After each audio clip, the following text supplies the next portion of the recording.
Dear students and my dear friends, आज हम quantum numbers के बारे में पढ़ेंगे।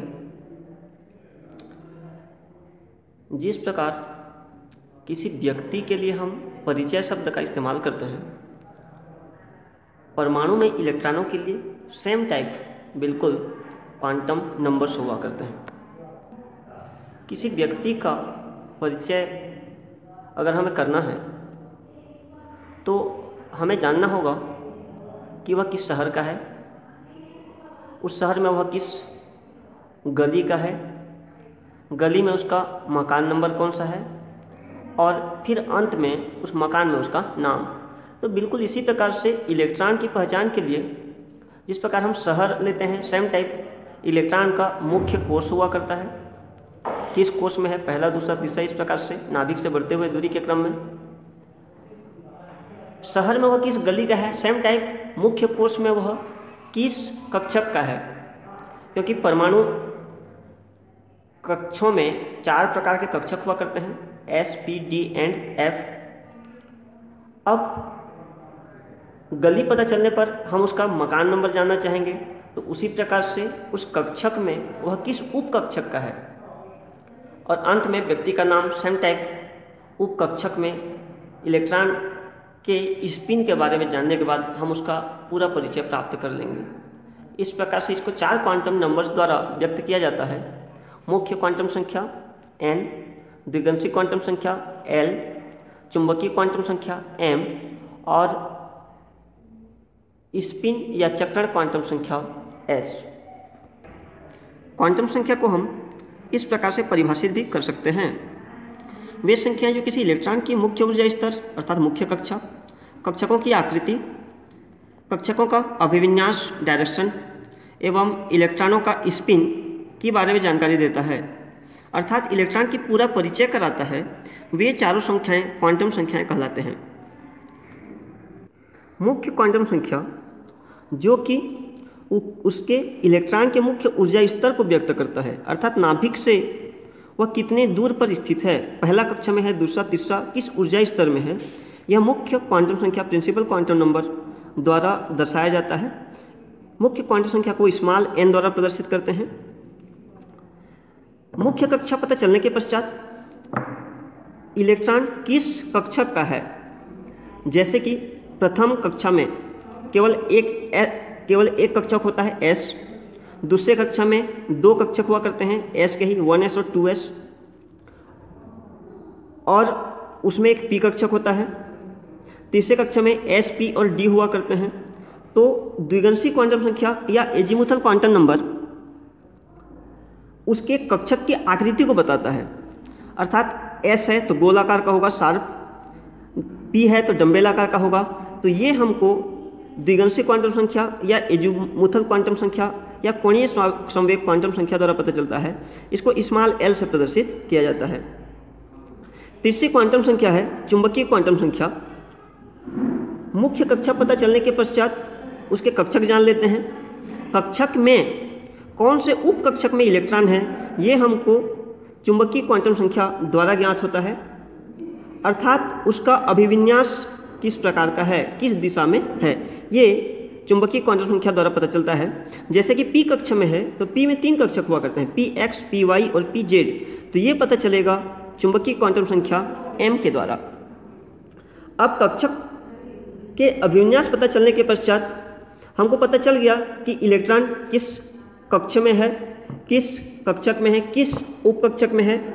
उसके पश्चात उपकक्षक में इलेक्ट्रॉन की स्थिति पता चलने के पश्चात हम उसके पता करते हैं कि वह उसका स्पिन किस प्रकार से है, वह क्लॉकवाइज रोटेशन कर रहा है या एंटी क्लॉकवाइज रोटेशन कर रहा है।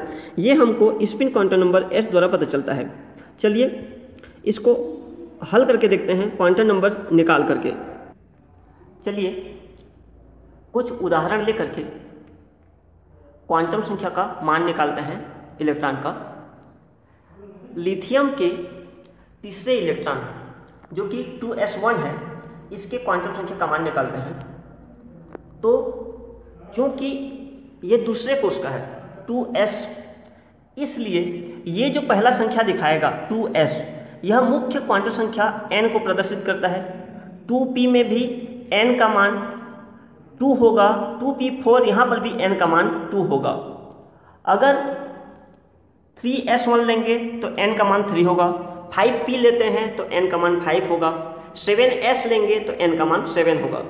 तो जो शुरू में संख्या दिखाया जाता है वही नाभिक से बढ़ते दूरी के क्रम में, बढ़ते ऊर्जा के क्रम में उसकी मुख्य ऊर्जा स्तर होती है या मुख्य कक्षा होती है, जो इलेक्ट्रॉनिक विन्यास पर हम व्यक्त करते हैं 2p 2s या 1s करके। इसके लिए मुख्य क्वांटम संख्या का मान 1 होगा, n का मान होगा 1। तो चलिए हल करके देखते हैं। 2s1 में मुख्य क्वांटम संख्या n का मान होगा 2। हम जानते हैं कि परमाणुओं में कुल 4 प्रकार के परमाणु ऑर्बिटल हुआ करते हैं। तो द्विगंशी क्वांटम संख्या L का मान निकालने के लिए कुल जो 4 परमाणु कक्षक हुआ करते हैं, S, दूसरा P, D और F, तो बहुत ही सिंपल सा है। L का केवल 4 मान होता है।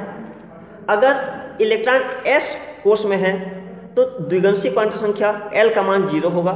अगर P कोष में है तो L का मान 1 होगा, D कोष में है तो L का मान 2 होगा, और अगर इलेक्ट्रॉन F कोष में उपस्थित है तो द्विगंशी क्वांटम संख्या L का मान 3 होगा। इस प्रकार से जो हम यहाँ उदाहरण लिख 2s के लिए L का मान 0 होगा,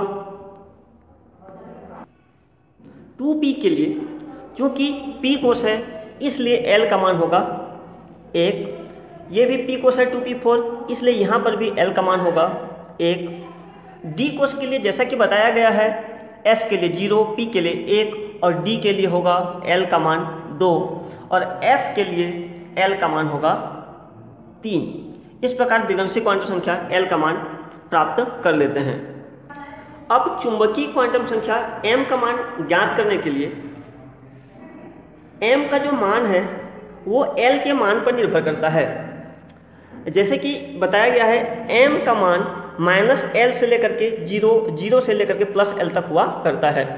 जैसे P कोष के लिए लेंगे तो P कोष के लिए L का मान 1 होता है, तो m के इसके कुल 3 मान होंगे, -1, 0 और +1।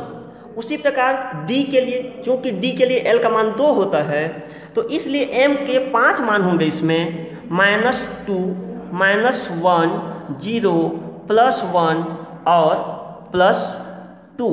उसी प्रकार से चूंकि F के लिए, F कक्षक के लिए L का मान 3 हुआ करता है तो इसलिए यहाँ पर m के 7 मान होंगे। बताया गया है -L से लेकर के 0, 0 से लेकर के +L, तो -3, -2, -1, 0, +1, +2, +3। इस प्रकार से इसके 7 मान होंगे m के। चलिए इस उदाहरण पर देखते हैं। S के लिए L का मान 0 होता है तो m का मान भी केवल और केवल 0 होगा।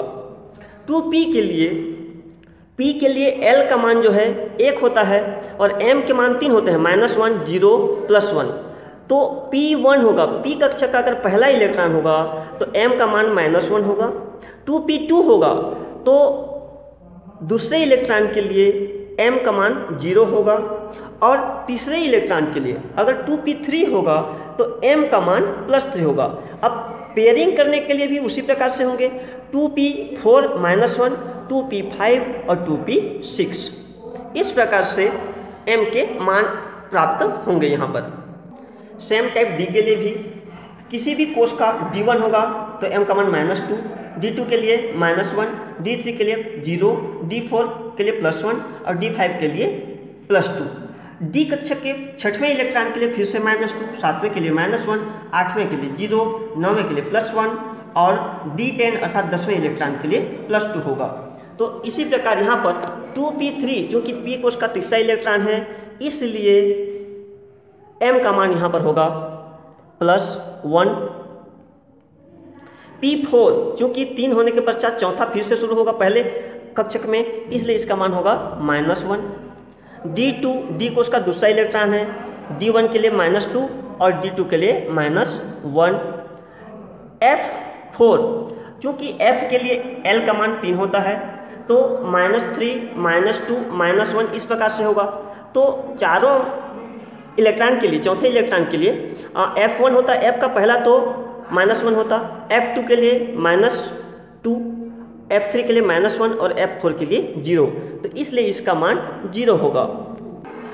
किसी भी F कक्षक के लिए F का पहला -3, दूसरा -2, तीसरा -1, चौथा 0, पाँचवा +1, छठवां +2, सातवां +3, आठवां इलेक्ट्रॉन के लिए फिर से -3, नौवां -2, दसवां -1, 11वां 0, F12 के लिए +1, F13 के लिए +2 और F14 के लिए फिर से +3 हो जाएगा। अब देखते हैं स्पिन क्वांटम नंबर s का मान।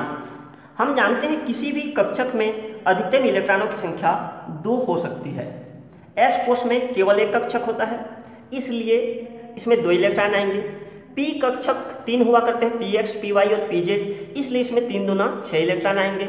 उसी प्रकार d के पास 5 कक्षक हुआ करता है, तो इसमें 2 इलेक्ट्रॉन, तो कुल करके 5 कक्षक में 10 इलेक्ट्रॉन आएंगे। तो प्रत्येक कक्षक में जो पहला इलेक्ट्रॉन होता है, इसके ये जो इलेक्ट्रॉन पहले प्रवेश करेगा खाली ऑर्बिटल में, वह क्लॉकवाइज रोटेशन या दक्षिणावर्ती चक्रण करता है। इसके लिए s के केवल और केवल 2 मान होते हैं। टोटल s का मान पहले इलेक्ट्रॉन के लिए +12 और दूसरे इलेक्ट्रॉन के लिए -12। तो s1 प्रवेश करेगा तो इसके लिए स्पिन क्वांटम नंबर s का मान +12 और s2 के लिए दूसरे इलेक्ट्रॉन के लिए इसके लिए होता है -12। उसी प्रकार से p1, p2, p3 तीनों के लिए +12 होगा। p4 से लेकर के p6 तक 3 इलेक्ट्रॉनों के लिए स्पिन क्वांटम नंबर का मान होगा -12। अर्थात p4, p5, p6 ये तीनों जो इलेक्ट्रॉन होंगे वो एंटी क्लॉकवाइज अर्थात वामावर्ती चक्रण करते हैं। दिए गए उदाहरण में 2s1 s कक्षक का पहला इलेक्ट्रॉन इसके लिए +12 होगा। 2p3 है, p में 3 कक्षक हुआ करते हैं, तीसरा इलेक्ट्रॉन इसके लिए भी +12 होगा। p में 3 कक्षक होते हैं, चौथा इलेक्ट्रॉन के लिए -12 होगा। d2 के लिए भी +12 होगा। F4 के लिए भी चूंकि पहला इलेक्ट्रॉन है चौथे कक्षक का, इसलिए +12 होगा। हमको ध्यान देना इस बात की है कि F में पहले से 7वें इलेक्ट्रॉन तक स्पिन क्वांटम नंबर का मान +12 होगा और 8वां से लेकर के 14वां इलेक्ट्रॉन तक स्पिन क्वांटम नंबर का मान होगा -8। उसी प्रकार D के लिए -2 में जो 5 कक्षक हैं D1 से D5 तक उनके लिए +12 होगा और D6 से D10 तक S का मान -12 होगा। L जो P जो कक्षक होंगे P1, P2, P3 ये तीनों के लिए S का मान +12 और P4, P5, P6 इनके लिए होगा -12। इस प्रकार स्पिन क्वांटम नंबर का मान ज्ञात कर लेते हैं और चारों क्वांटम संख्याएं इस प्रकार हम प्राप्त कर लेते हैं।